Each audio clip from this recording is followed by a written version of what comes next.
हरे कृष्णा। तो भगवत गीता के 17वें अध्याय में आप सबका स्वागत है। इस अध्याय का नाम है श्रद्धात्र श्रद्धात्रय विभाग योग, यानी श्रद्धा के विभाग। ये बहुत ही हमारे लिए एक आवश्यक अध्याय होने वाला है, क्योंकि हम इसमें देखेंगे कि जीवन किस तरह तीन गुणों से प्रभावित होता है। क्या क्या? हमारी श्रद्धा, हमारा भोजन, हमारा यज्ञ, हमारी तपस्या और हमारा दान। ये पांचों किस तरीके से तीन गुणों में देखे जा सकते हैं, विभाजित किए जा सकते हैं। बहुत कुछ सीखने को इस अध्याय में है ना। हम कुछ भी भोजन खा लेते हैं, पर भोजन भी तीनों गुणों से प्रभावित होता है। श्रद्धा हमारी जो होती है, हम सोचते हैं ना कि हमारे अंदर बहुत श्रद्धा है, पर क्या हमारी श्रद्धा गुणों से प्रभावित है? अगर हाँ, तो कौन से गुण से प्रभावित है? हम दान करते हैं, बस यूं ही दान दे देते हैं, दान भी तीन गुणों से प्रभावित होते हैं। तो इस अध्याय में हम बहुत कुछ सीखने वाले हैं। तो सबसे पहले हम देखेंगे श्लोक ऑफ द डे। तो हमने 16वें अध्याय का 21वां श्लोक को श्लोक ऑफ द डे कहा था। अगर आप इसका पठन करना चाहते हैं तो हैंड रेज कर सकते हैं। प्रभु जी आपको मौका देंगे। हरे कृष्ण प्रभु जी। हरे कृष्ण प्रभु जी। हरे कृष्ण रेखा माता जी। कृष्णा। हरे कृष्ण प्रभु जी, दंडवत प्रणाम। हरे कृष्ण। त्रिविधम नरकस्य इदं द्वारं नाशनम आत्मना काम क्रोध तथा लोभ तस्मात् एतत्त्रयं त्यजेत। इस नरक के तीन द्वार हैं, काम, क्रोध तथा लोभ। प्रत्येक बुद्धिमान व्यक्ति को चाहिए कि इन्हें त्याग दे, क्योंकि इनसे आत्मा का पतन होता है। जी धन्यवाद। हरे कृष्ण रंजन माता जी। हरे कृष्ण प्रभु। हरे कृष्ण। त्रिबन्धं नरकस्य इदं द्वारं नाशनम् आत्मन काम क्रोध तथा लोभ तस्मात् एतत् यत्रं त्यजेत। हरे कृष्ण प्रभु। धन्यवाद। हरे कृष्ण अनीता माता जी। त्रिविधं नरकस्येदं द्वारं नाशनमात्मनं कामं क्रोधं तथा लोभस्तस्मादेतत्त्रयं त्यजेत्। जी धन्यवाद। हरे कृष्ण। हरे कृष्ण ममता माता जी। हरे कृष्ण प्रभु जी। हरे कृष्ण। त्रिविधम नरकस्येदं द्वारं नाशनमात्मनः कामः क्रोधस्तथा लोभास्तस्मादेतत्त्रयं त्यजेत। हरे कृष्ण। धन्यवाद। हरे कृष्ण उर्मिला माता जी। हरे कृष्ण प्रभु जी। हरे कृष्ण। हरे कृष्ण। त्रिविधं नरकस्य इदं द्वारं नाशनम् आत्मनः कामः क्रोधः तथा लोभः तस्मात् एतत्त्रयं त्यज्यते। धन्यवाद माता जी। हरे कृष्ण। हरे कृष्ण पूजा माता जी। हरे कृष्ण प्रभु जी, दंडवत प्रणाम। हरे कृष्ण। त्रिविधं नरकस्येदं द्वारं नाशनमात्मना कामा क्रोधस्ता लोभस्तस्मादेतत्त्रयं त्यजेत। हरे कृष्ण। हरे कृष्ण। धन्यवाद माता जी। हरे कृष्ण रचना माता जी। हरे कृष्णा प्रभु जी।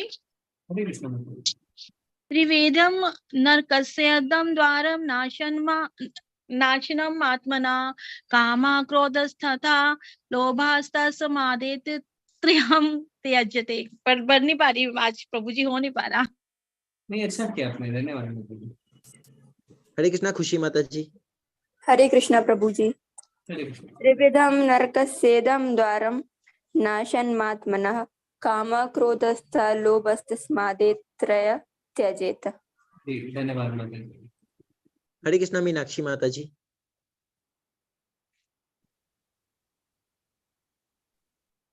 हरे कृष्ण प्रभु जी।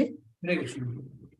त्रिविधं नरकस्येदं द्वारं नाशनम् आत्मनः कामः क्रोधस्तथा लोभस्तस्मादेतत्त्रयं त्यजेत्। बहुत ही अच्छा माता जी, धन्यवाद। हरे कृष्ण साक्षी माता जी।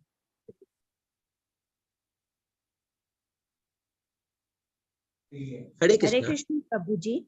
हरे कृष्ण।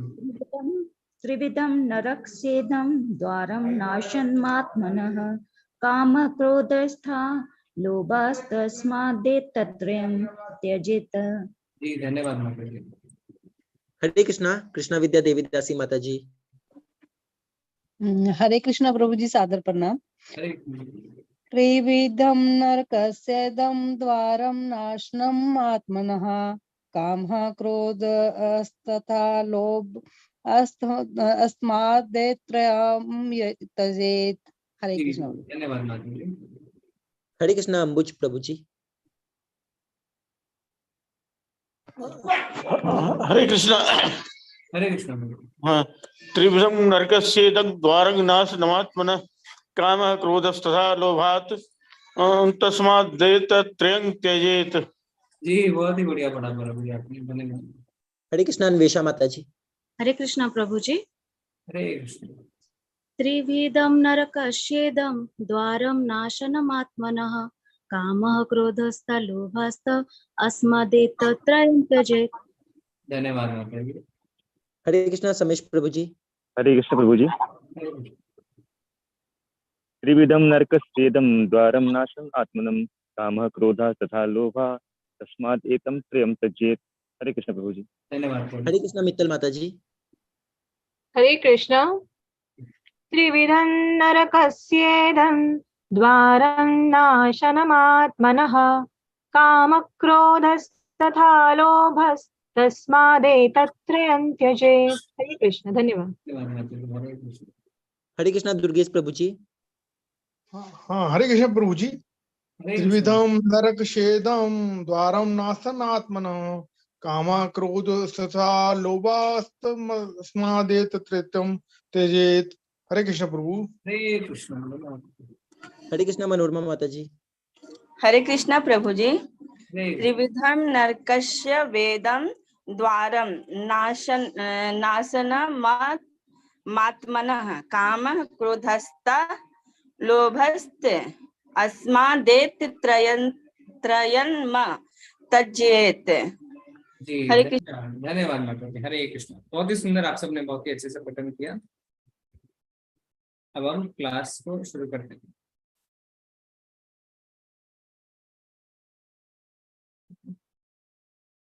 हाँ, तो पिछले अध्याय में हमने क्या देखा कि भगवान बताते हैं असुर जो है वो शास्त्रों का खंडन करते हैं। तो इसीलिए अब अर्जुन भगवान से एक प्रश्न पूछने वाले हैं। क्या प्रश्न? कि जो व्यक्ति असुर नहीं है, उसकी श्रद्धा है पर वो शास्त्रों के अनुसार कार्य नहीं करते। आप देखेंगे प्राय 99% लोग ऐसे ही हैं, श्रद्धा है पर शास्त्रों के अनुसार कार्य नहीं करते। उनका क्या होता है, प्रश्न ये है। तो भगवान आज बताने वाले उनका क्या होता है।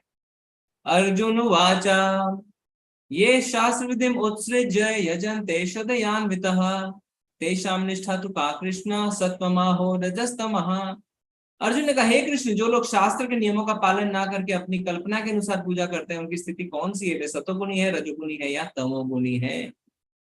तो कुछ लोग अपने मन से पूजा करते हैं, कोई भी विधि नहीं लगाते हैं, तो वे असुर नहीं है क्योंकि उनके अंदर श्रद्धा है पर वो शास्त्र को नहीं मानते। तो उनकी निष्ठा का क्या होता है? क्या उनकी श्रद्धा 3 गुणों से प्रभावित होती है? तो आजकल हम देखते हैं लोग अपने हिसाब से विधि बना लेते हैं, अपने मन मुताबिक, है ना। जैसे आप देखेंगे कसाई की दुकान में काली माता की तस्वीर टंगी रहती है, पान की दुकान में शिव जी की फोटो टंगी रहती है। तो इस तरीके से लोग अपने अपनी क्या है, अपनी अपनी निष्ठा बना लेते हैं। और कुछ लोग देवी देवताओं के पास जाते हैं अपनी भौतिक इच्छाओं पूरी करने के लिए। और भगवान पहले हमें बता चुके हैं कि वो लोग देवी देवताओं के लोक में जाएंगे। जो लोग देवी देवताओं की पूजा करते हैं, जो पितरों की पूजा करते हैं, वो उनके पास जाएंगे। जो भूत प्रेतों की पूजा करते हैं वो उनके भी जन्म लेंगे। ठीक है, इस तरीके से अलग अलग निष्ठा हमारी रहती है, तो अलग अलग हमें गंतव्य प्राप्त होता है। जैसे जेल है ना, अलग अलग तरीके की हो सकती है। ए ग्रेड जेल जिसमें एसी भी है, अच्छा खाना भी है। बी ग्रेड जेल जहाँ पे खाना ठीक ठीक है, एसी की जगह फैन है और सबके साथ रहना पड़ता है। सी ग्रेड जेल में पंखा भी नहीं है, खाना भी ठीक से नहीं मिलता है। ठीक है, तो इसी तरीके से क्या होता है, भले ही हम देवी देवताओं के पास चले जाएं पर वहां भी हमें जन्म मृत्यु का चक्र लगा रहता है। चाहे हम स्वर्ग चले जाएं, चाहे ब्रह्मा जी के लोग चले जाएं, जन्म मृत्यु के चक्र से हम नहीं बच सकते। वहां तक जन्म मृत्यु का चक्र लगा रहता है। तो अर्जुन कहते हैं ऐसे लोगों का क्या होता है जो असुर तो नहीं है, जिनको श्रद्धा है पर वो 3 गुणों से प्रभावित है। तो भगवान क्या बताते हैं, श्री भगवान उवाचा त्रिविधा भवति श्रद्धा देहिनां सा स्वभावजा सात्विकी राजसी चैव तामसी चेति तां शृणु। भगवान ने कहा देहधारी जीव द्वारा अर्जित गुणों के अनुसार उसकी श्रद्धा 3 प्रकार की हो सकती है, सत्वगुणी, रजोगुणी, तमोगुणी। अब इस विषय में मुझसे सुनो। तो अर्जुन ने पूछा कि जो शास्त्रों को नहीं मानते उनकी श्रद्धा किस गुणों से प्रभावित होती है। तो भगवान कहते हैं हाँ, उनकी श्रद्धा प्रकृति के 3 गुणों से प्रभावित होती है। तो जो मनमाने ढंग से पूजा करते हैं उनकी श्रद्धा प्रभावित होती है। जैसे कई लोग देवी देवताओं के पास जाते हैं कि मुझे नौकरी दे दो, अच्छा पति दे दो, अच्छी पत्नी दे दो, तो वो रजोगुण से प्रभावित है। क्योंकि रजोगुणी क्या करते हैं, वो कुछ भी करने को तैयार रहते हैं, बस उन्हें भौतिक लाभ चाहिए। इसीलिए प्रभुपाद जी रजोगुण को इंग्लिश में क्या लिखते हैं, मोड ऑफ पैशन। इसके लिए वो कठिन उपवास करते हैं, सीढ़ियां चढ़ते हैं, अंगारों है ना, आप देखेंगे बहुत सारे कार्य करते हैं। तो वो रजोगुणी श्रद्धा है। फिर उसके बाद तमोगुणी श्रद्धा क्या है, वो क्या करेंगे, दूसरों को कष्ट पहुंचाएंगे, काला जादू करेंगे पर भगवान का नाम नहीं लेंगे, तो वो है तमोगुणी श्रद्धा।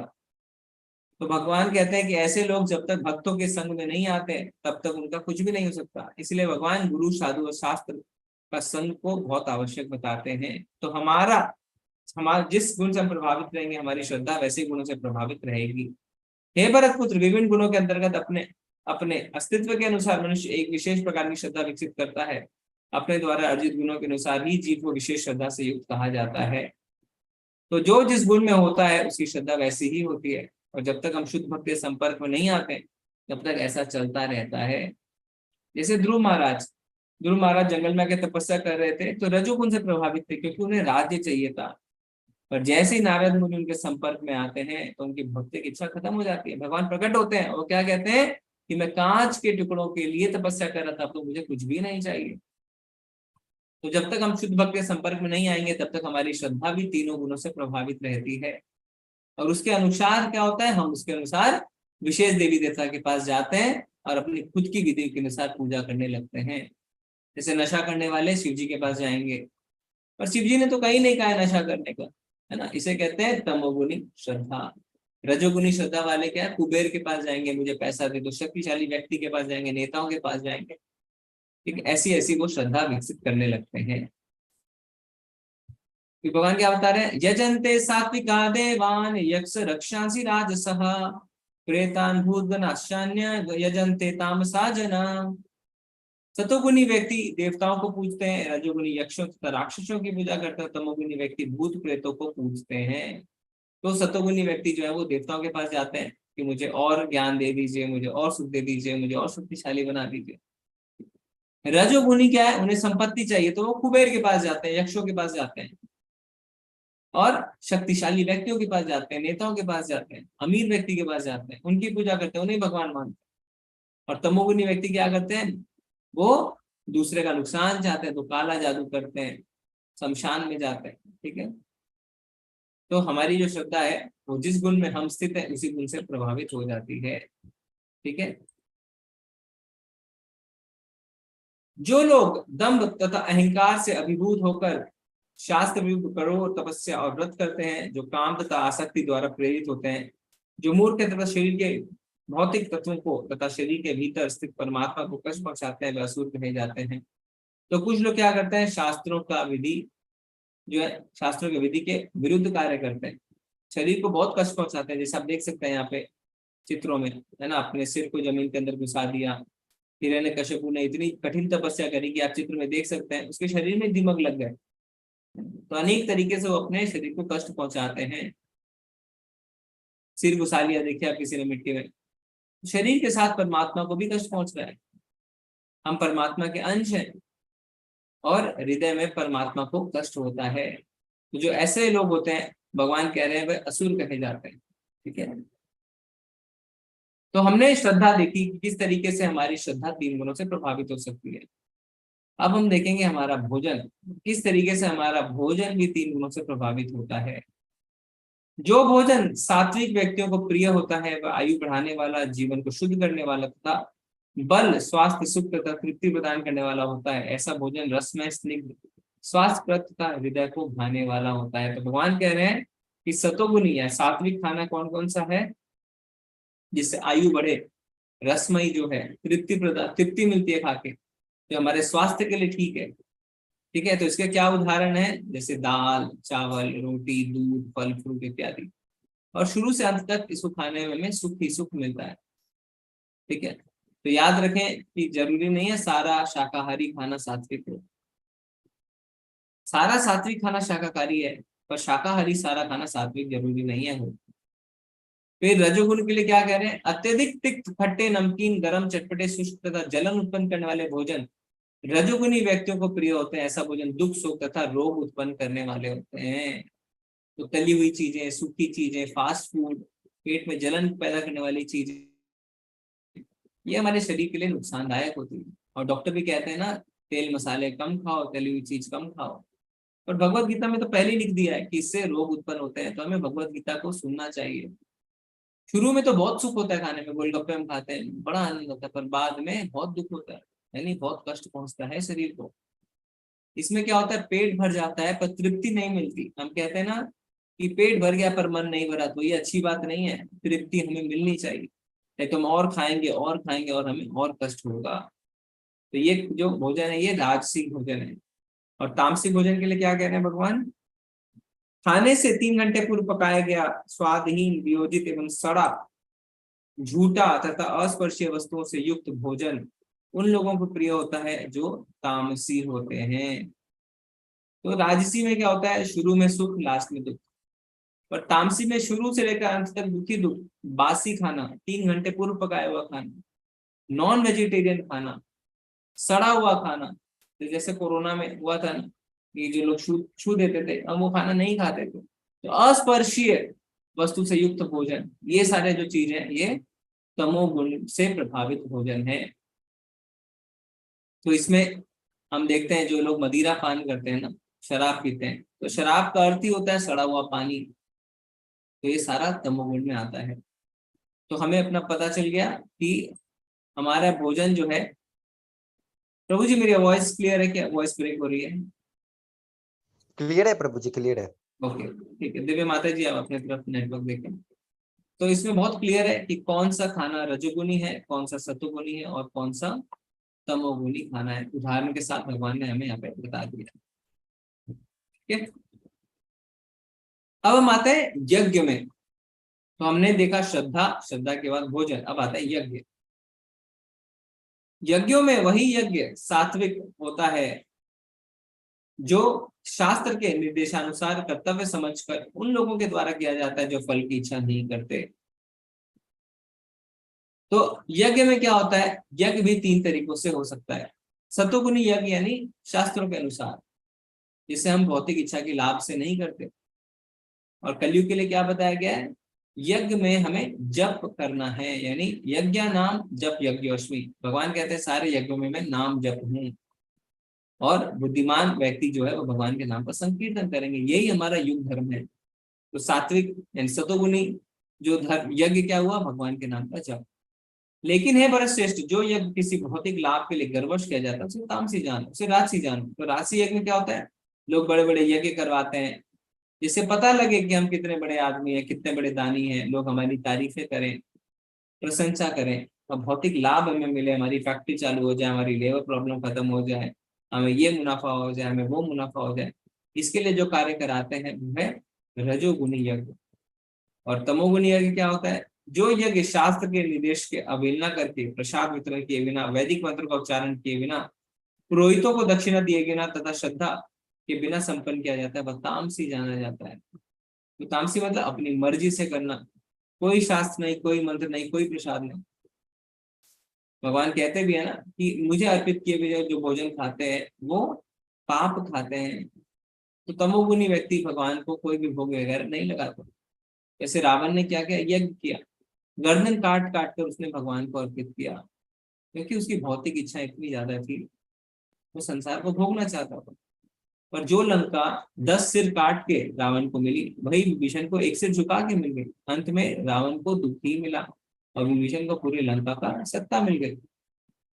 तो जो समझदार व्यक्ति हैं वो सीधे भगवान की शरण में शरणागति लेते हैं। तो हमने यज्ञ का देख लिया, सतोगुणी यज्ञ, तमोगुणी यज्ञ और रजोगुणी यज्ञ।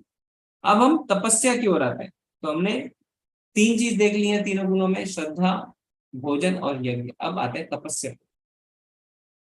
देव द्विज गुरु प्राज्ञा पूजनम शौचम आर्जवम ब्रह्मचार्य अहिंसा च शरीरम तप उच्यते।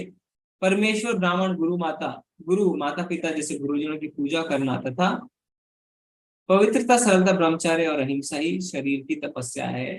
तो तपस्या 3 प्रकार की होती है, मनसा वाचा कर्मणा, मन की तपस्या, वाणी की तपस्या और शरीर की तपस्या। तो भगवान यहाँ पे बता रहे हैं शरीर की तपस्या कौन सी होती है? ब्राह्मणों की सेवा, गुरु की सेवा, माता पिता की सेवा, शरीर को पवित्र रखना, सरल जीवन बिताना, ब्रह्मचर्य का पालन करना, वैवाहिक जीवन को के अतिरिक्त और कोई मैथुन संबंध किसी से ना होना, ये सारी चीजें जो है ये है शरीर की तपस्या। वाणी की तपस्या क्या है? अनुद्वेग करम वाक्यम सत्यम प्रियहितम च यत् स्वाध्याय व्यसनम चैव वाङ्मयम तपुच्यते। सच्चे भाने वाले हितकर तथा अन्य को शुद्ध ना करने वाले वाक्य बोलना और वैदिक साहित्य का नियमित पारायण करना, यही वाणी की तपस्या है। तो वाणी की तपस्या आजकल के लिए बहुत आवश्यक है, क्योंकि आजकल लड़ाई का मुख्य कारण हमारी वाणी बन गई है ना। तो इसलिए भगवान कह रहे हैं वाणी की तपस्या करो, सच्चे वचन बोलो, दूसरे को जो अच्छे लगे ऐसे बात बोलो, उनके लिए हितकारी भी हो और किसी को चुभे भी नहीं। पर ये काफी मुश्किल है ना, जो सच्चे भी हो दूसरे को चुभे भी नहीं। तो ये कला ही हमें सीखनी है। कैसे करें? वैदिक साहित्यों का उच्चारण करें, कीर्तन करें, तो हमारी वाणी की तपस्या होगी। जैसे मान लीजिए एक व्यक्ति दूसरे व्यक्ति को एक फिल्म की स्टोरी सुनाता है, तो सच्चे शब्द हैं, पर क्या उसको भाते भी हैं उसको, पर क्या उसके लिए हितकारी है? हितकारी नहीं है। तो सच्चे हो सकते हैं, भाने वाले हैं, पर हितकारी नहीं है। पर हमें वही शब्द बोलने हैं तो सच्चे भी हैं, दूसरे को भाए भी और हितकारी भी हो। तो ऐसा नहीं है अगर आपको लगे कि उसको चुभेगी तो बात छुपा दे, नहीं, आपको बात बतानी है, पर इस तरीके से बतानी है कि उसको चुभे नहीं और उसके लिए हितकारी हो। मन की तपस्या क्या है? तथा संतोष, सरलता, गंभीरता, आत्म संयम एवं जीवन की शुद्धि है मन की तपस्या। ठीक है, तो मनसा वाचा कर्मणा, मन की तपस्या, वाणी की तपस्या और हमारी शरीर की तपस्या हमने देखा। अब श्रद्धया परया तप्तम तपस्तत्त्रिविधं नरे अफलकांक्षित धीर्युक्त है सात्विकम परिचक्षते। भौतिक लाभ की इच्छा ना करने वाले तथा केवल परमेश्वर प्रवृत्त मनुष्य द्वारा दिव्य श्रद्धा से संपन्न यह 3 प्रकार की तपस्या सात्विक तपस्या कहलाती है। तो शरीर, मन और वाणी की जो तपस्या है वो सात्विक तपस्या कब कहलाती है? जब हम क्या करते हैं? भौतिक लाभ की इच्छा के बिना कोई भी तपस्या संपन्न करते हैं। जैसे भक्त जो है वो तीर्थ यात्रा पे जाते हैं, परिक्रमा करते हैं, लीला स्थली देखते हैं, गोवर्धन मायापुर जाते हैं, तो भौतिक लाभ के लिए नहीं जाते, वो भगवान के लिए जाते हैं। तो ये होता है सतोगुणी तपस्या। रजोगुणी तपस्या क्या है? सत्कार पूजार्थम तपोदम्बेन चेवयत् क्रियते तदहि प्रोक्तम राजसं चलमध्रुवम्। जो तपस्या दम पूर्वक सम्मान, सत्कार एवं पूजा कराने के लिए संपन्न की जाती है वह राजसी रजोगुणी कहलाती है। यह ना तो स्थायी है ना शाश्वत। तो कोई अगर इसलिए तपस्या कर रहा है कि लोग उसका सम्मान करें, वो इसलिए व्रत कर रहा है कि लोग उसका सम्मान करें, उनकी प्रशंसा हो, दिखावे के लिए, तो ये रजोगुणी तपस्या कहलाती है। फल मिलते हैं पर वो शाश्वत नहीं होते, लंबे समय तक नहीं रहते हैं। हो सकता है लंबे समय में हमें नुकसान ही मिले। जैसे असुर तपस्या करते हैं, सब कुछ मांगते हैं, पर अंत में सब कुछ उनसे छिन जाता है। और तमोगुणी तपस्या क्या होती है? मूढ़ ग्राहेन आत्मानो यत् पीडया गृह्यते तपः प्रस्योत साधनार्थम वा तत्तामसमुदारितम। मूर्खतावश आत्मपीड़न के लिए या अन्यों को विनष्ट करने या हानि पहुंचाने के लिए जो तपस्या की जाती है वह तामसी कहलाती है। तो कई लोग क्या करते हैं? दूसरों को नुकसान चाहते हैं, उसके लिए शक्ति अर्जित करना चाहते हैं, अलग अलग प्रयास करते हैं। जैसे हिरण्यकशिपु ने तपस्या पूरी हुई, तुरंत उसने स्वर्ग पे अटैक कर दिया, आक्रमण कर दिया और ऋषि मुनि को नुकसान पहुंचाना शुरू कर दिया। रावण ने क्या किया था, तपस्या के बाद ऋषि मुनि को परेशान किया। तो ऐसे लोग खुद को भी पीड़ा देते हैं और दूसरों को भी पीड़ा देते हैं। तो ऐसी अगर तपस्या हम करते हैं तो वो तमोगुनी तपस्या कहलाती है। ठीक है, तो तपस्या में अभी हमने देखा किस तरीके से तपस्या तीनों गुणों से प्रभावित है, सतोगुनी, रजोगुनी और तमोगुनी। और तपस्या 3 प्रकार की हो सकती है, मनसा, वाचा, कर्मणा। अब आते हैं अंत में दान पे। बहुत ही आवश्यक है ये, क्योंकि कई लोग हमसे पूछते हैं कि दान हमें कैसे करना चाहिए। तो कैसे दान तीनों गुणों से प्रभावित होता है हम आज जानेंगे। दातव्यमिति यद्दानं दीयते अनुकारिणे देशे काले च पात्रे च तद्दानं सात्विकं स्मृतम्। जो दान कर्तव्य समझ कर किसी प्रत्युपकार की आशा के बिना समुचित काल स्थान में योग्य व्यक्ति को दिया जाता है वह सात्विक माना जाता है। ठीक है, तो सतोगुण दान क्या है, उचित समय पे उचित व्यक्ति को देना, अपना कर्तव्य समझ के देना, बिना प्रत्युपकार की भावना के देना, इसे कहते हैं सतोगुणी दान। रजोगुणी दान क्या होता है, यत् तु प्रत्युपकारार्थं फलम उद्देश्य वा पुनः दीयते च परिक्लिष्टं तद्दानं राजसं स्मृतम्।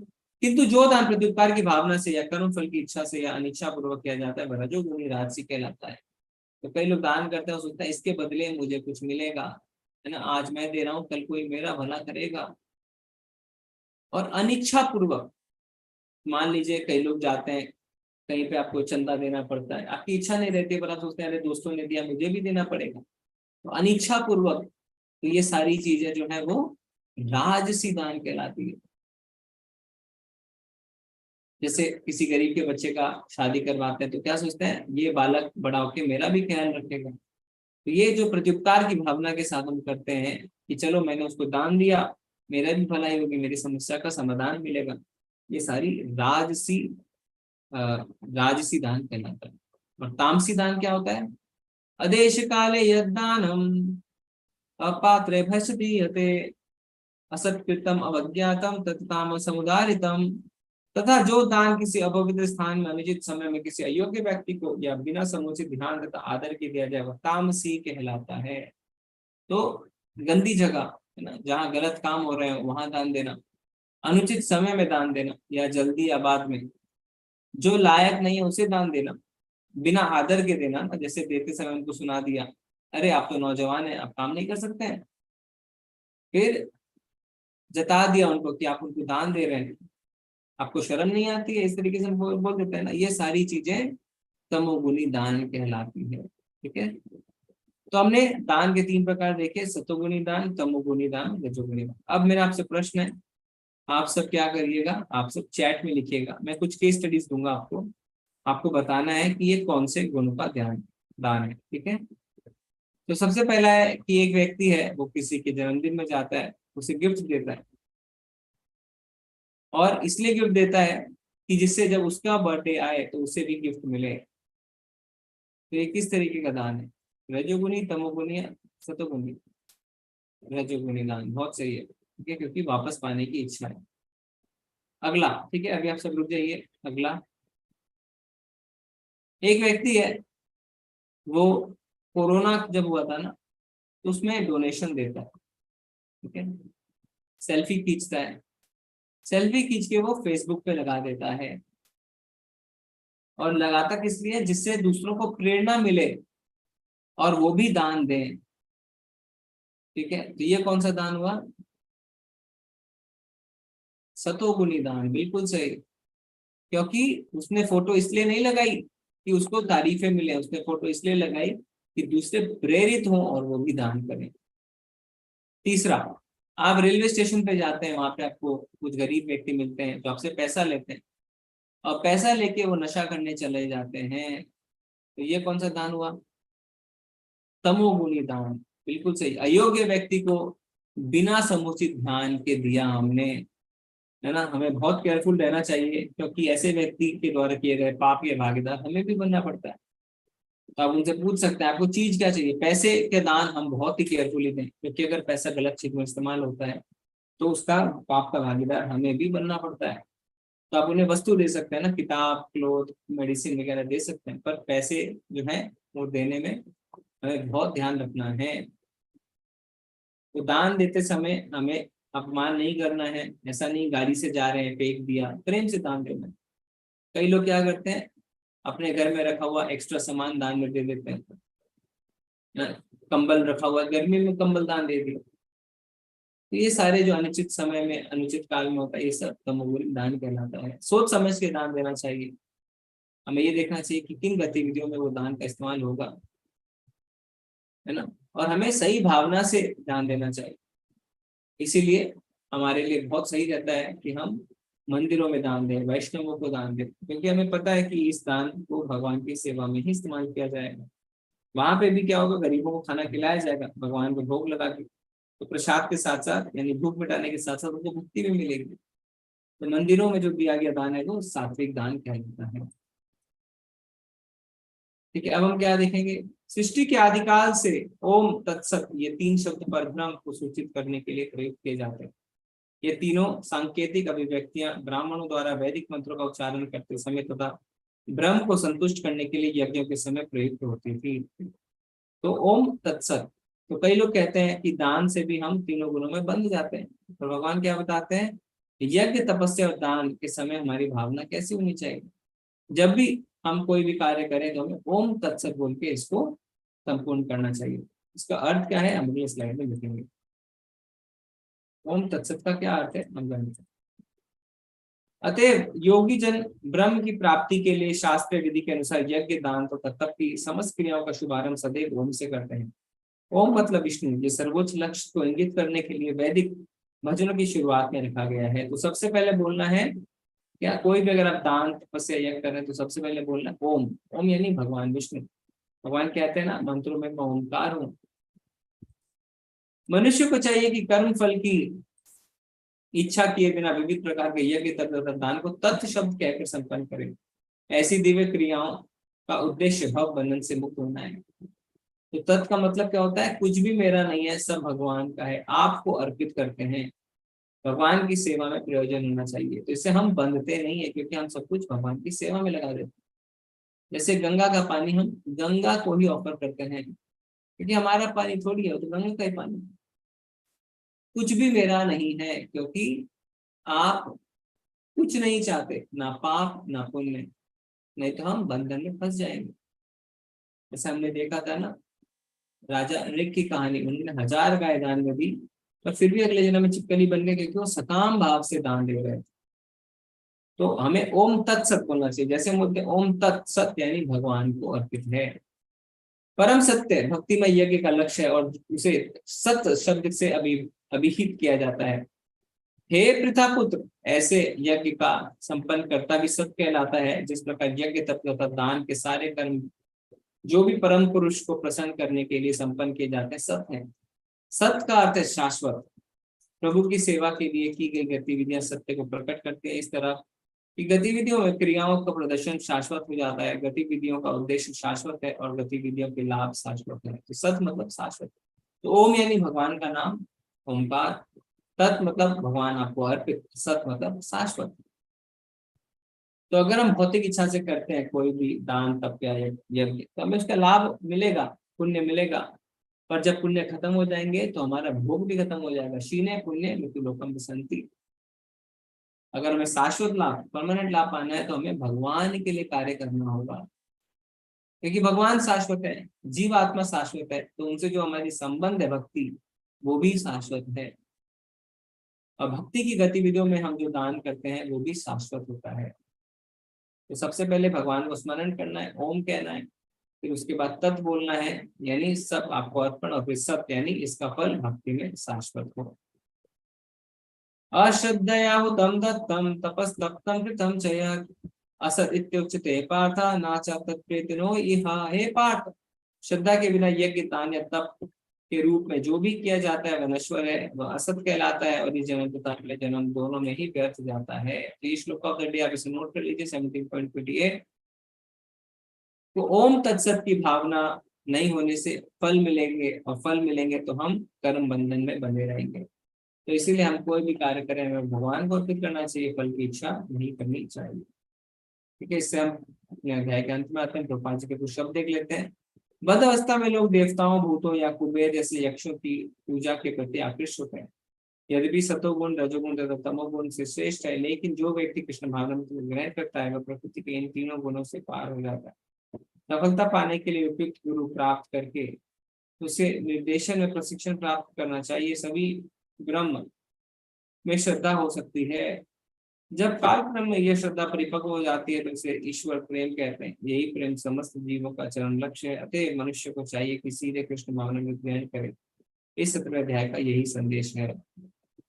तो रजोगुण में लोग क्या पूजा करते हैं? भगवान नहीं करके देवी देवताओं की पूजा करते हैं, और ज्यादा भोग उनका बढ़ जाता है, बंधन में और ज्यादा बंध जाते हैं, है ना। पर भगवान की शरण में कौन लोग जाते हैं? जो फल की इच्छा के बिना दान करते हैं। ठीक है, तो साधु और गुरु की शरण, शास्त्रों की शरण हमें हमेशा लेनी चाहिए। शुरू में हमारी बद्ध अवस्था होती है, पर धीरे धीरे हमें भगवान के प्रति प्रेम उत्पन्न हो सकता है, और यही वास्तविक सुख होता है। और जो वास्तविक या शाश्वत सुख है वो हमें अशाश्वत यानी टेम्पोररी चीजों से नहीं मिल सकता।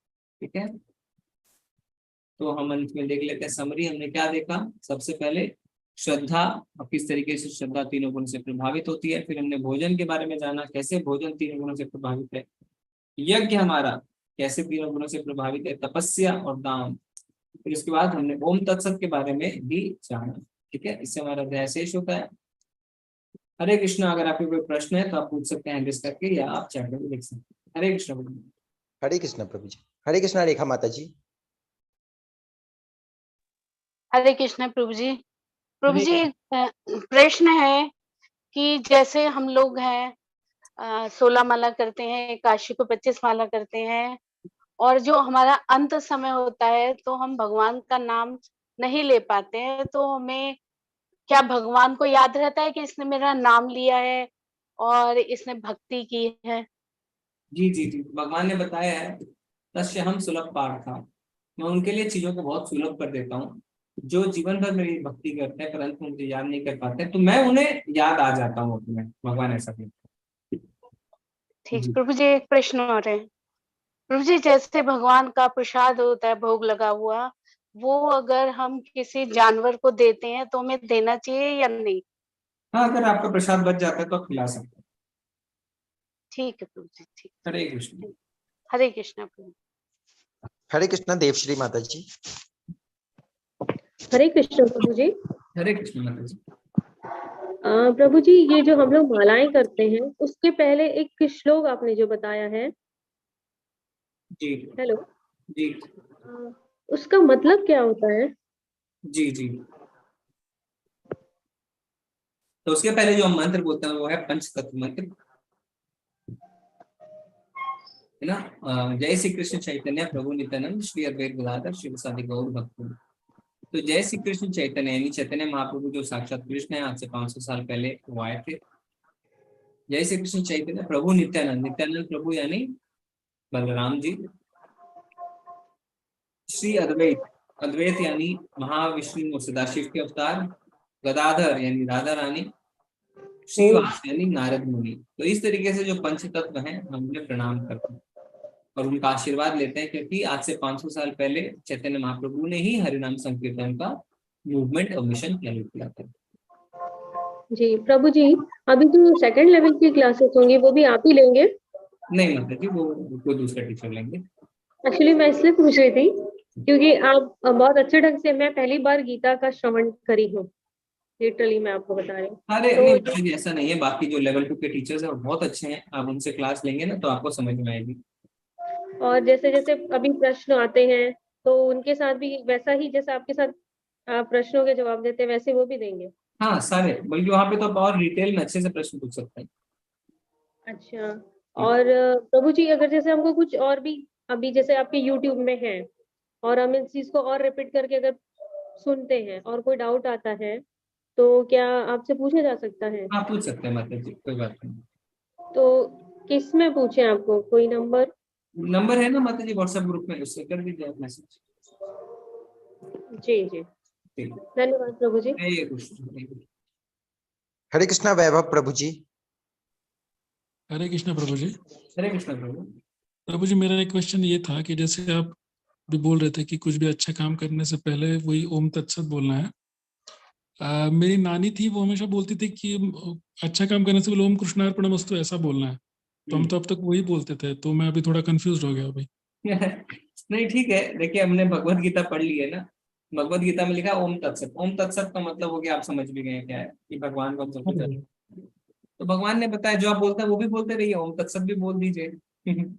तो आप दूर हो जाएगा, नानी भी खुश, भगवान भी खुश। हरे कृष्ण प्रभु जी, थैंक जी धन्यवाद। हरे कृष्णा सुधीर प्रभु जी। हरे कृष्णा गुरु जी, दंडवत प्रणाम। हरे कृष्ण गुरु जी, ये जैसे आदमी ये धन की लालसा में कुबेर जी महाराज की पूजा करते हैं, तो वो रजोगुण में आएगा ना? जी रजोगुण में। गुरु जी आपके आशीर्वाद से हो रही है मालाएं। अरे बोल, आज ने आपने कर ली कंप्लीट?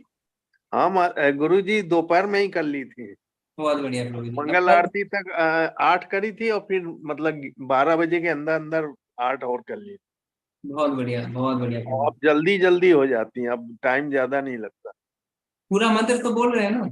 हाँ हाँ पूरा। क्या बोल रहे हैं? पंचतत्व मंत्र, श्री कृष्ण चैतन्य प्रभु नित्यानंद, श्री अद्वैत गदाधर श्रीवासादि गौर भक्तवृंद, हरे कृष्ण कृष्ण कृष्ण हरे हरे, हरे राम राम राम हरे हरे। हरि बोल। बहुत सुंदर प्रभु जी, ठीक है, धन्यवाद प्रभु जी। टाइम कम लग रहा है अब, 10 मिनट में। अब पहले 12-13 मिनट लगते थे, अब 10 मिनट में हो रहा है गुरु जी। 10 मिनट में हो रहा है? अच्छा चलिए, थोड़ा और जल्दी करेंगे ना तो 6-7 मिनट में हो जाएगा जी। हरे कृष्ण कृष्ण हरे हरे, हरे राम राम राम हरे हरे। ठीक है, ऐसे करेंगे तो 6-7 मिनट में हो जाएगा। हरे कृष्ण प्रभु जी, धन्यवाद। हरे कृष्णा ममता माता जी। हरे कृष्ण प्रभु जी। जी माता। पहले तो सब 2 क्वेश्चन है मेरे। फर्स्ट ये है कि जैसे अभी आपने किया ना कि जो अपने माला शुरू करते हैं, तो ये जो नित्यानंद जी का जो हम बोलते हैं ना, वो मैं नहीं बोल रही थी, स्किप कर रही थी, क्योंकि या तो आप हमें थोड़ी सी प्रैक्टिस करवा दो, ये समझ में नहीं आता। मैंने आज स्क्रीनशॉट भी लिया है जो वो उसमें आता है, तो 1-2 बार आप बुलवाओगे ना हमें, तो थोड़ा हो जाएगा, हमारी प्रैक्टिस हो जाएगी। ठीक है, अभी कर लेते हैं प्रैक्टिस, सारे लोगों को अनम्यूट करके। जब मैं बोलूं उसके बाद बोलिएगा, ठीक है? हाँ जी। हाँ, सारे लोग अनम्यूट कर सकते हैं। जय श्री कृष्ण चैतन्य, जय श्री कृष्ण चैतन्य प्रभु नित्यानंद, प्रभु नित्यानंद श्री अद्वैत गदाधर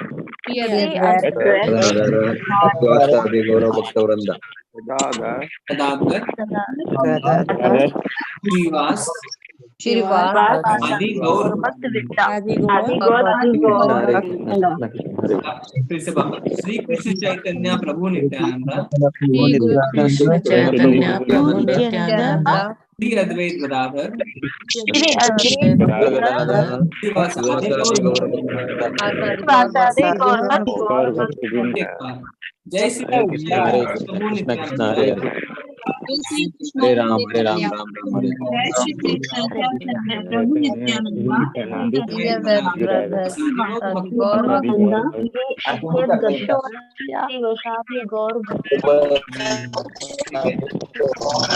बहुत सिंपल है, बहुत सिंपल है माता जी, इसको ब्रेक ब्रेक करके पढ़ सकते हैं। और प्रभु जी जो है अभी डाल देंगे वापस से व्हाट्सएप ग्रुप में, ठीक है ममता माता जी?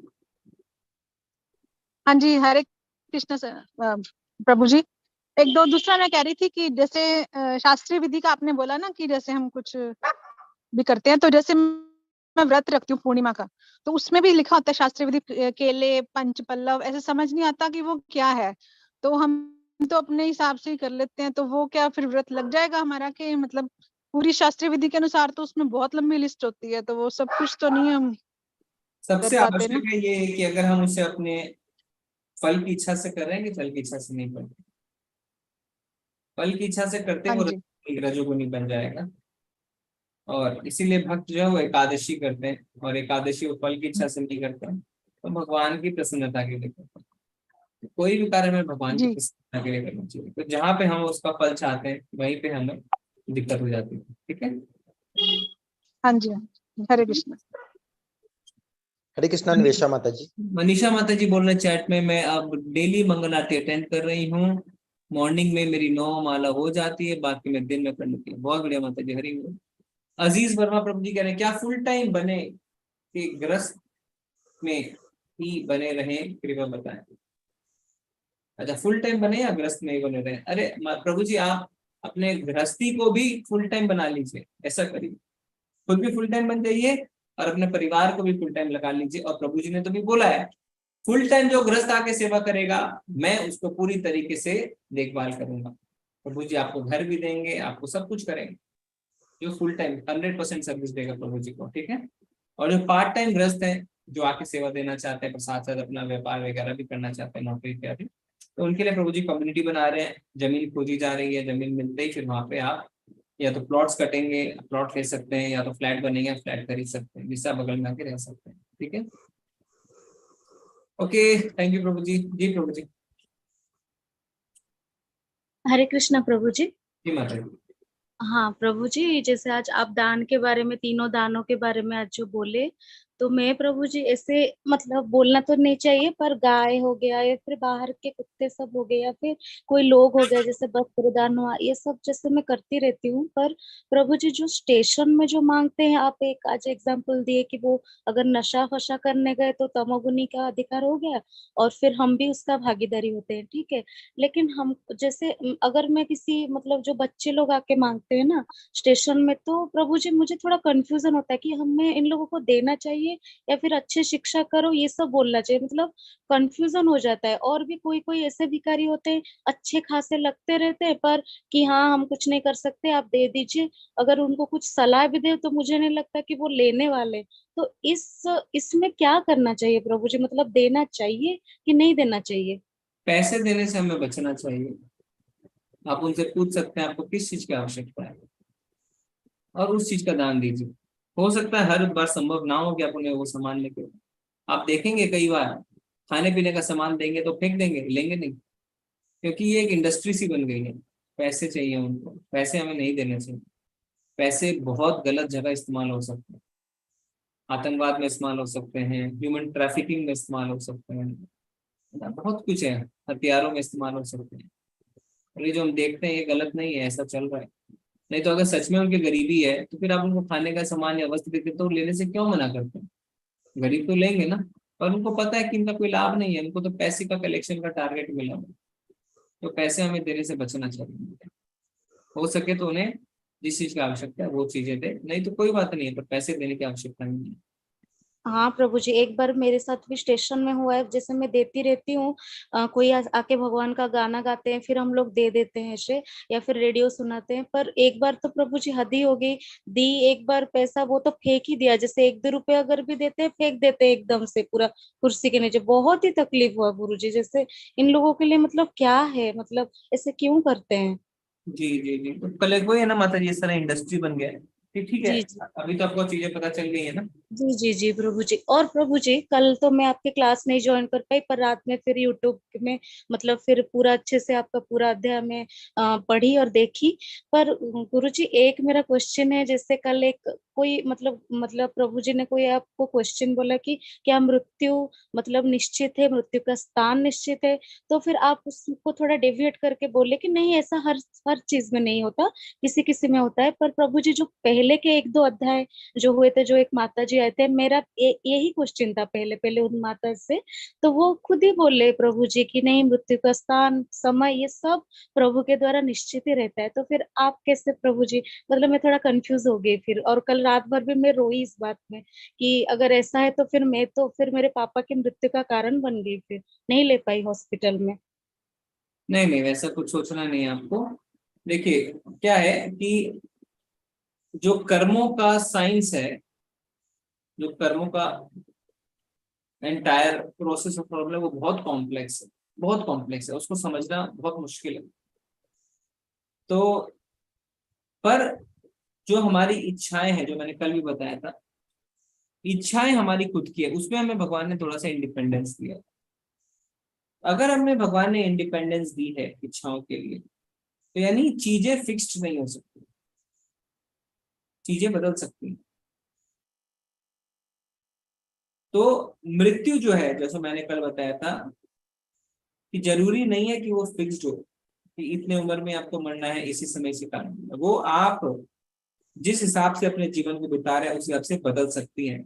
हो सकता है कि कोई फिक्स्ड भी हो, पर आप वो बदल भी सकती है। तो जैसे ये बड़ा कॉम्प्लेक्स है, जैसा मैंने बताया।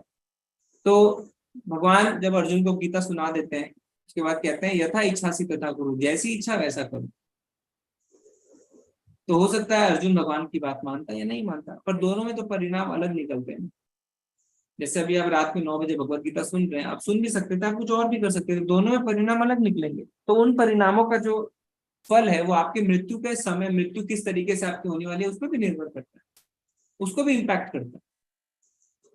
तो हम पूरे सटीक तरीके से नहीं कह सकते हैं कि ये जो जन्म हमने लिया है इसमें हमारी फिक्स्ड ही मृत्यु का समय, मृत्यु का स्थान फिक्स है, जरूरी नहीं है। हमारे जीवन भर में जैसे कर्म रहेंगे उसके हिसाब से चीजें बदल सकती है, क्योंकि हम पिछले जन्म के कर्मों को भोग रहे हैं, साथ ही साथ इस जन्म के कर्मों को भी भोग रहे हैं। तो कौन सा कर्म हम कब भोग रहे हैं वो हमें नहीं पता। ठीक है, तो वैसा है माता जी, वेरिएबल है, चीजें बदलती रहती है।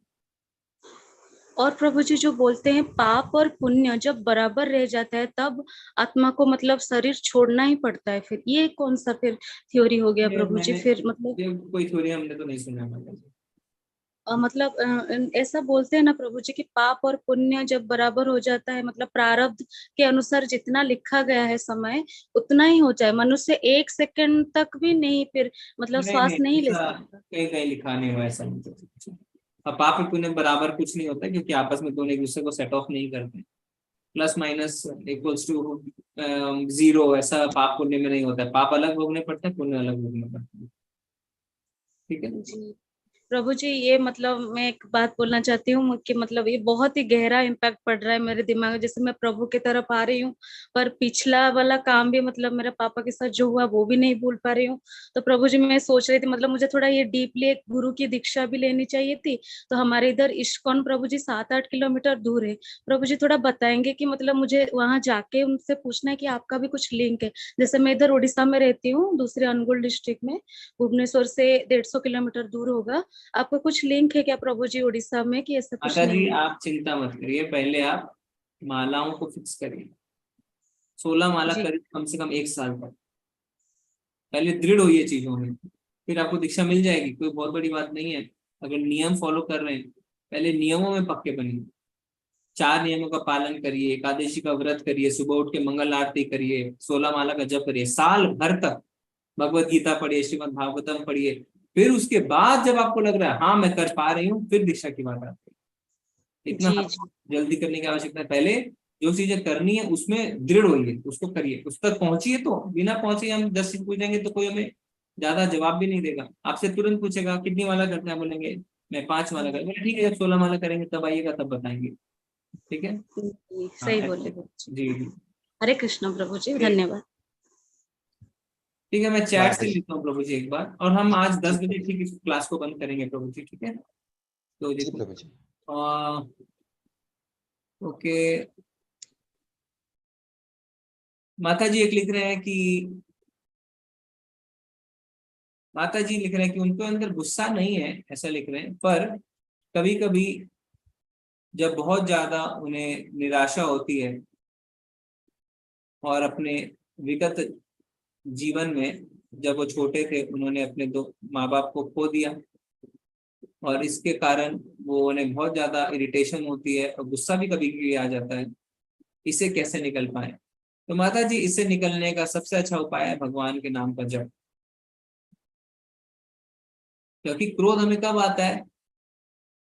भगवान ने कहा है कि जब हमारी इच्छा पूरी नहीं होती, तो हमारे अंदर एक इच्छा रह जाती है कोई भी चीज की। जैसे माँ बाप है ना, नहीं है हमारे अंदर इच्छा, क्यों मेरे माँ बाप चले गए, क्यों मैंने अपने माँ बाप का प्रेम प्राप्त नहीं किया, क्या होगा? तो वो चीज है ना, उसके कारण इरिटेशन होती है, गुस्सा आता है। तो उस चीज को, वो जो आपके अंदर जो अभी एनर्जी बोले या फीलिंग बोले, उसको डाइवर्ट करके भगवान की ओर लगाना है। और वो डाइवर्ट करके भगवान की ओर कैसे जाएगा? जब भगवान के नाम पर जप करेंगे।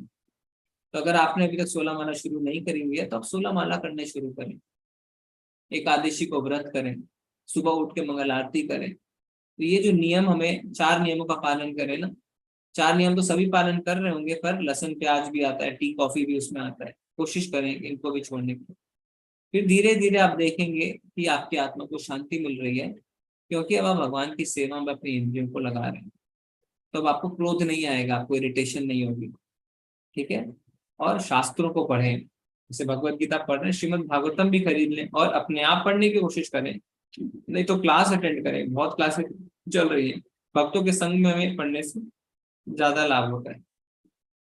तो उससे आप देखेंगे कि आपको जो मन में जैसी फीलिंग आ रही है वो नहीं आएगी, और आप क्योंकि चीजों को आप धीरे धीरे दर्शन करना शुरू करेंगे, दर्शन करना शुरू करेंगे मतलब आप समझेंगे कि अगर ऐसा हुआ है तो जो हुआ है वो ठीक ही हुआ है, ये दर्शन हमें धीरे धीरे मिलना शुरू होगा। कोई भी चीज हमारे साथ अन्याय नहीं, ये दर्शन आपको मिलना शुरू होगा। भगवान ने अगर मेरे साथ कुछ किया है, मेरी स्थिति प्रतिकूल है, तो वो अच्छा है, भगवान ने किया, ये दर्शन आपको मिलेंगे धीरे धीरे, ठीक है। और वो जो नेगेटिव इमोशंस है वो खत्म हो जाएंगे, ठीक है माता जी। जी प्रभु जी, हम ले सकते हैं। हरे कृष्णा रंजन माता जी। हरे कृष्णा रंजन माता जी। हरे कृष्ण प्रभु जी। हरे कृष्ण। हाँ प्रभु जी ने बताया कि हमारे घर में भी पहले से ऐसे बताया गया था कि जो भी कुछ करो तो कृष्णार्पणम बोल के करना चाहिए, तो मतलब हम बंधते नहीं हैं। तो अब तक हमने जो किया वो कृष्णार्पण ही कर रहे थे, तो अब से हम ओम सत तत्सत ऐसे बोलेंगे। जी जी जी। और प्रभु जी, माता जी ने बताया कि हम भी जब प्लेटफॉर्म पे जाते हैं, रेलवे, मुंबई में रहते हैं, रेलवे का प्रवास होता है जॉब पे जाते समय, तो कई बार मुझसे गुस्सा हो जाता है कि कोई माता जी होती है, वो क्या करते हैं कि रेलवे में उनके छोटे छोटे बच्चे वो बैठे रहते हैं और छोटे छोटे बच्चों को मांगने भेजते हैं। तो फिर एक बार मैं गुस्सा होकर उन्हें बोली कि बच्चों को क्यों मांगने भेजते हो, अब तो अच्छी भली है, उनका शरीर भी अच्छा था, तो थोड़ा कुछ काम कीजिए ना और बच्चों को पढ़ाइए। तो वो बहुत गुस्सा हो गए और अनाप शनाप बोलने लगे, और फिर मैंने सबको ऐसे गुस्से में बोल दिया कि आप कोई इनको दीजिएगा मत, भीख मांग रहे हैं तो बच्चों को मत दीजिए, उनकी माता बैठी है और बच्चों को भीख मांगने भेज रही है। तो वो भी मुझ पे बहुत गुस्सा होके फिर अगले स्टेशन पे उतर गई। तो ऐसा सिनेरियो हुआ था प्रभु जी। जी जी। हमें माता जी देखिए क्या है, हमें पता है ना कि लोग नहीं समझेंगे, तो हमें इन वाद विवाद में नहीं घुसना चाहिए, ठीक है। और प्रभु जी बहुत छोटे छोटे बच्चे थे, छोटे कोई बात मतलब नहीं है, कोई बात नहीं माता जी, हमें देखिए वो अच्छे तगड़े थे, वो बैठे थे और बच्चे को बोल रहे थे कि जाओ मांगो, भीख मांगो, और वो लोग ऐसे दूसरे को ऐसे छू छू के ऐसे मतलब मांग रहे थे। तो ऐसे नहीं कि चलो कोई उनको शरीर को कोई क्षति है, कुछ है तो हम दे, या कोई वृद्ध है तो ठीक है हम देते हैं, मगर ऐसा करते हैं तो फिर मुझे उस दिन बहुत, फिर मैं बोली थी। देखिए माता जी, हम जज नहीं कर सकते हैं ना किसी भी तरीके से, हमें पता है कि हम तो भारी रूप से देख रहे हैं, अंदर उनको क्या बीमारी है हम ये भी नहीं जानते। जिनको आप कमजोर समझ रहे हैं वो बाहर से स्ट्रॉन्ग, हम कुछ नहीं जानते हैं, हो सकता है बाहर से आपको हस्त कुछ लग रहे हैं, अंदर से उनको ऐसी कुछ बीमारियां हो, हमें क्या पता है। और कोई कमजोर लग रहे हो पर वो वास्तव में ठीक हो, वो स्वस्थ हो, तो हम जज नहीं कर सकते किसी को, और हमें करना भी नहीं चाहिए। हमें शास्त्रों के हिसाब से चलना है, शास्त्र बताते हैं कि ऐसा ऐसा करना है। तो आपको मौद्रिक दान, पैसों का दान देने से बचना है, उन्हें जिस चीज की आवश्यकता है कर सकते हैं, पर आपको पता है कि आप ये भी पूछेंगे क्या चीज चाहिए क्या है, तो वो आपसे वाद विवाद में घुसेंगे, वो आपसे ठीक से बात नहीं करेंगे, तो आप वो सब अवॉइड करिए। जी प्रभु जी। बहुत ज्यादा कमर्शियलाइज हो गया है ना। जी प्रभु। हाँ जी प्रभु। हाँ, तो उन सबको अवॉइड करिए, और आपको पता है कि मुझे दान अगर देना है तो भगवान के मंदिर में देना है, वहां से अच्छी चीज, तो वहां पे फोकस करिए, आपको ज्यादा इतनी चिंता करने की आवश्यकता नहीं है, ठीक है। जी प्रभु जी, और एक बात कहना चाह रही थी कि हम जो भी करते हैं, अच्छा कर्म करते हैं, प्रभु को अर्पण करते हैं, तो हम ये क्यों ना करें कि उठे, तो जैसे हम कहीं पे भी कोई चीज लेते हैं, कुछ करते थे, एग्रीमेंट बना देते हैं, तो एग्रीमेंट का अर्थ होता है कि बस उसी तरह से हमें फॉलो करना है। तो हम उठ के प्रभु को बोले कि प्रभु जो भी हम कर्म करें अच्छा, वो तुझे अर्पण। तो ऐसे सुबह कामना ऐसे तो करते हैं कि प्रभु तेरे शरण में है, ऐसी कामना करके ही हम उठते हैं कि तेरी कृपा है, तेरे शरण में है, तो कृपा रखना और भक्ति देना। तो ऐसे ही एक एग्रीमेंट बना ले उठ के कि प्रभु जो भी अच्छा हो वो तुम्हें अर्पण, क्योंकि हड़बड़ी में सब रह जाता है, उन्हें कुछ अर्पण करना, कुछ भी कहीं पे भी अच्छा काम हुआ तो। एडवांस में अर्पण कर दे। हाँ प्रभु जी। जी जी, नहीं अच्छी बात है माता जी। तो हाँ, सुबह से ही बस एक मन में एग्रीमेंट कर लेके, प्रभु आज जो भी अच्छा हो तुम्हें ही अर्पण, मुझसे मन में कहा जाए ना कहा जाए। नहीं, पर हमें अभ्यास करना है, इसी कहते हैं निष्काम कर्म योग। तो हम बिना इच्छा के भगवान को सब कुछ अर्पित करते हुए कोई भी अच्छा कार्य करें, कुछ भी कार्य करें, ओम तत्सत, भगवान आपको अर्पित, मुझे इसका कोई भी फल नहीं चाहिए, ठीक है। क्योंकि हम सोचते हैं हमने अच्छा किया, पर उसके साथ हो सकता है एक बहुत बड़ा पाप जुड़ा हुआ हो। जैसे राजा ने, है ना, उन्होंने तो 1000 गाय दान में दे दी, पर चिपकली बन गए, सकाम कर्म कर रहे थे, इसीलिए। ठीक है, धन्यवाद। मतलब जी माता जी बोलिए। अच्छा, आपको म्यूट पे नहीं, अनम्यूट कर लीजिए, कंप्लीट करिए। हरे कृष्णा प्रभु जी। जी प्रभु जी, मैं एक पूछ लूं प्रभु जी, क्षमा चाहती हूँ। हरे कृष्णा प्रभु जी। हम चलेंगे, कल हम करें, आज थोड़ा सा एक ही प्रश्न था, जरा सा पूछो प्रभु जी। मैं तो बोल रहा हूँ, फिर आप बोल रहे हैं, बोलिए। हाँ प्रभु जी, तो क्या है कि हमारा शरीर यहाँ पे हम मृत्यु पामते हैं, तो शरीर यहाँ पे रह जाता है और हमारा आत्मा जाता है वहां पे ऊपर, बराबर है। तो जो हमें जो ऊपर जो गरुड़ पुराण में वगैरह लिखा है कि जो कष्ट मिलते हैं शरीर को, नरक में जाते हैं, तो किसे मिलते हैं प्रभु जी? क्या बोल रहे माता जी, प्रश्न सुन ही नहीं पाया मैं ठीक से। प्रभु जी, हम जब मृत्यु होती है मनुष्य की, तो शरीर यहीं पे रह जाता है और उसकी आत्मा जाती है। तो हमारे कर्म के हिसाब से हमें जो भी मिलना है मिलता है। तो कहते हैं कि नरक में जाता है आत्मा, तो उसे कष्ट मिलता है, विविध प्रकार के कष्ट दिए जाते हैं। तो शरीर यहाँ पे है, तो आत्मा को तो कुछ छूता नहीं है, तो किस प्रकार वैसे? नहीं, हमने बात करी थी ना कि एक हमें यातना शरीर मिलता है माता जी, अलग से एक शरीर मिलता है, यातना शरीर कहते हैं उसको। अच्छा, वो सूक्ष्म शरीर है, एक आत्मा है और एक शरीर है, तो उसके अलावा भी एक शरीर है। जब आपका आत्मा और सूक्ष्म शरीर जाता है तो नरक में जाएंगे, तो आपको एक यातना शरीर मिलेगा। आप उस यातना शरीर के कारण आपको वहां के दुख झेलने पड़ेंगे। स्वर्ग में जाएंगे तो वहां पे एक और शरीर मिलेगा, जिससे वहां का भोग कर सकते हैं, क्योंकि भोग आप शरीर के माध्यम से ही कर सकते हैं। तो चाहे स्वर्ग जाए चाहे नरक जाए, आपको वहां पे एक शरीर मिलेगा, ठीक है। अच्छा, ओके, हरे कृष्णा प्रभु जी, धन्यवाद। हरे कृष्णा। आज हम चलते हैं, आप सबका बहुत बहुत धन्यवाद। कल हमारा आखिरी अध्याय रहेगा, 18वां अध्याय, जिसे हम कहेंगे, जिसे भगवद गीता का सारांश भी कहा जाता है। दूसरा अध्याय भगवद गीता का सार है, यानी समरी, और 18वां अध्याय वो है भगवद गीता का सारांश। इसमें भगवान हमें 3 गुणों के बारे में भी बहुत कुछ बताएंगे, और साथ ही साथ भगवद गीता का अंतिम संदेश देंगे। इस अध्याय में बहुत ही अच्छे श्लोक हैं, और भगवान बताएंगे कि किस तरीके से अर्जुन के माध्यम से हमें पता चलेगा कि किस तरीके से एक भक्त का आचरण होना चाहिए। तो कल का अध्याय बहुत ही अच्छा है, और आप सबने लेवल 2 ज्वाइन कर लिया होगा, मेरी आशा है। अगर जिन्होंने लेवल 2 ज्वाइन नहीं किया, अभी कर लीजिए, लिंक आपके पास है व्हाट्सएप ग्रुप में। लेवल 2 से आपकी आध्यात्मिक यात्रा जारी रहेगी, ठीक है। चलते हैं आज। वांछा कल्पतरुभ्यश्च कृपा सिन्धुभ्येव च पतितानां पावनेभ्यो वैष्णवेभ्यो नमो नमः। अनंत कोटि वैष्णव वृंद की जय, श्री प्रभुपाद की जय। हरे कृष्णा। सभी को धन्यवाद, प्रणाम। हरे कृष्णा प्रभु जी। हरे